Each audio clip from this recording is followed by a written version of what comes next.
परमपिता बाबा की जय। मेरी यूनिवर्सल फैमिली के सभी भाई बहनों को मेरा हार्दिक प्रणाम।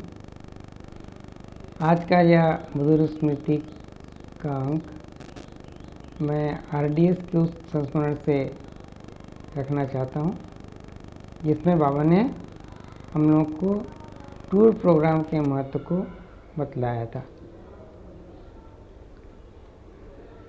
एक रिपोर्टिंग चल रही थी। बाबा ने पूछा कि जीएस दादा आज हम टूर प्रोग्राम पर रिपोर्ट लेंगे।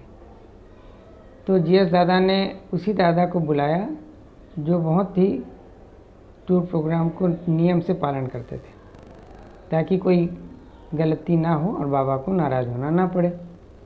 तो उन्होंने दादा को बुलाया और पूछा कि बताओ तुम पिछले महीने में किस तारीख को कहाँ का टूर प्रोग्राम था और कहाँ कहाँ गए।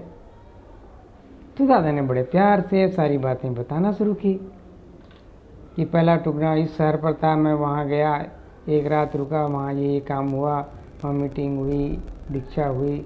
फिर दूसरे के बारे में बताया कि मैं वहाँ गया था, वहाँ भी मेरा 2 दिन का प्रोग्राम था, वहाँ मैंने कार्य किया। बोले तीसरे का बताया। फिर चौथे पर जब वो आए तो बाबा ने पूछा चौथे में तुम कहाँ गए थे। तो उन्होंने बताया कि बाबा इस गांव पर मेरा प्रोग्राम था, पर जब मैं वहाँ गया और जिन लोगों से मुझे संपर्क करना था उसमें से कोई भी उस गांव में उपस्थित नहीं था, तो कहीं बाहर यात्रा पर गए थे। तो मैंने सोचा कि अब तो मेरा यहाँ कोई परिचित है नहीं, तो मैं उसी शाम को फिर बस से अगले टूर प्रोग्राम के स्थान पर जाने के लिए रवाना हो गया।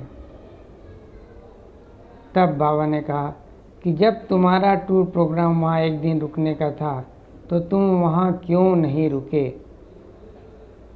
तो उसने कहा कि बाबा दरअसल बात यह है कि मैं तो किसी को पहचानता नहीं था, हम 4 एड्रेस के सिवाय, और चारों में से कोई उपलब्ध नहीं था।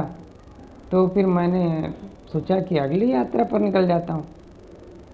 तो बाबा ने कहा जब तुम टूर प्रोग्राम बनाते हो तो मैं भी वहाँ का टूर प्रोग्राम मैं बनाता हूँ।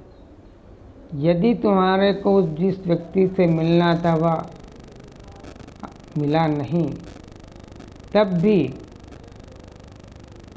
तुम किसी भी पेड़ के नीचे बैठ करके साधना करते हो, उसके पहले यदि 15-20 मिनट मन प्राण से कीर्तन करते, तो तुम्हें पता है कि आज से 100 साल 200 साल के बाद यदि कोई व्यक्ति उस पेड़ के नीचे से गुजरता तो वो तुम्हारे कीर्तन की प्रतिध्वनि सुनता, क्योंकि जहाँ तुम जाते हो, जहाँ तुम्हारा टूर प्रोग्राम रहता है, मैं भी साथ में रहता हूँ।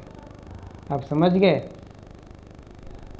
वो तो समझे, हम सब समझ गए कि टूर प्रोग्राम जब हम बनाते हैं और बाबा की नॉलेज में आ जाता है तो कोई भी वर्कर अकेला नहीं, कोई भी दादा, कोई भी दीदी अकेली नहीं है, अकेला नहीं है।